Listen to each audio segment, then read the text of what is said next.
Alright, y'all, I'm gonna try to make this quick because I don't usually make videos like this, but this needs to be addressed. So recently I was watching the game where LeBron, you know what I'm saying, he broke the scoring record. I know y'all remember that, but I think like 2 years ago. So they showing all the legends. They show Kobe, they show Michael Jordan, Kareem Abdul-Jabbar, they show LeBron, and then they show Karl Malone. Now, I'm thinking to myself, like, I'm watching it, I'm like, okay, showing Karl Malone on here is kind of crazy. They got him in attendance for the game. This is nuts. There's kids in attendance. This is crazy. And then I'm thinking to myself, Karl Malone never really, like, I don't think he get enough heat or, like, enough backlash for what he did all them years ago. To this day, he still don't.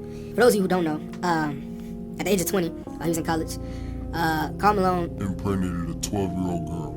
and the NBA just pretends like nothing happened. Now, mind you, this did happen a long time ago, but that's not an excuse. He should have suffered the consequences back then, but nothing happened. Allegedly, the girl's family didn't press charges because they found out that he was going to the NBA, which is mind-boggling to me. How they was just like, oh, you know, he's good at basketball. I guess we'll let it slide. Like, that's crazy to me.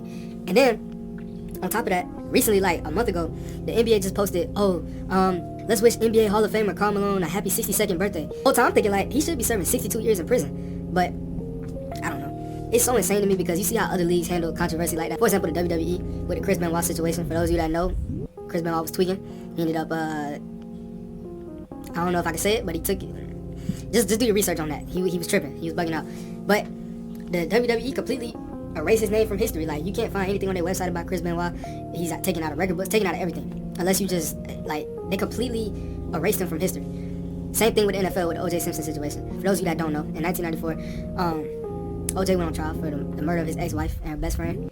He was found not guilty by the court, but objectively, everybody knows he did it. There was way too much evidence. I don't know how he was found not guilty, but that's a story for another day. And the situation with him is like the NFL completely wiped their hands clean of O.J. Simpson. Matter of fact, I think O.J. passed earlier this year or like last year. He didn't get no rest in peace post, none of that. Which rightfully so. He didn't. He probably didn't need that. But that's not the point. That's not what we're talking about right now. The fact that Karl Malone is still celebrated and is still a free man and is like so crazy to me. He deserves to be taken out of the community, bro. I don't know how he hasn't served any prison time. All the evidence is there. His son literally grew up and played football in the NFL. Now, I don't know if he was any good, but that's not the point of the story.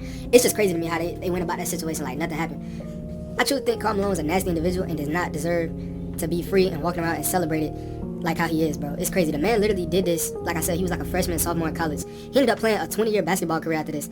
And no one bats an eye besides the general public. It gets brought up like every year or so, and then it just dies down. I don't understand it. The fact that he's still walking around free to me is so crazy, and I would literally never let that go.